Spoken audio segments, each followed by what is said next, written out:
I'm surprised I don't have a concussion with all the times I banged my head on tables and cabinets. At school, I managed to hit my head on one of those first aid kits on the wall, and there was a blood stain on the corner, which is pretty ironic now that I think about it. My first biggest injury was when I was about 5 or 6. My neighbor had one of those toy cars, and it was already full of other kids, and I thought it was a good idea to sit on the back ledge of the car. I had no clue about this thing called physics, and when the car went forward, my face planted on the brick patio floor. My face swelled up and it was red for literally weeks. When I was about 10, I was riding my bike going full speed, and one of the sidewalks was crooked. I launched off my bike and entirely scraped off my knee on the concrete. At least no one saw me. Most of the time, adrenaline made it so I couldn't feel anything, but the question, "Are you okay?"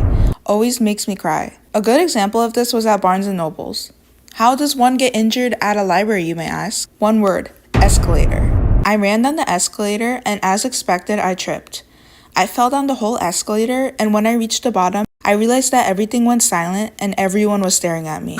And out of embarrassment, I never went back since. Okay, all these experiences so far is basically me not being smart at all, but I could proudly say that I have an injury from playing football. Wow. So cool, right?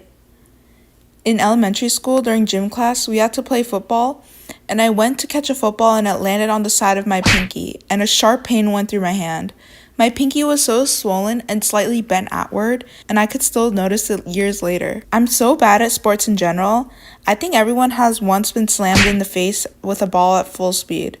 For me, I've been hit with both a softball and a volleyball, both equally as bad. When I look back at this, I realized that my kid self had zero survival skills.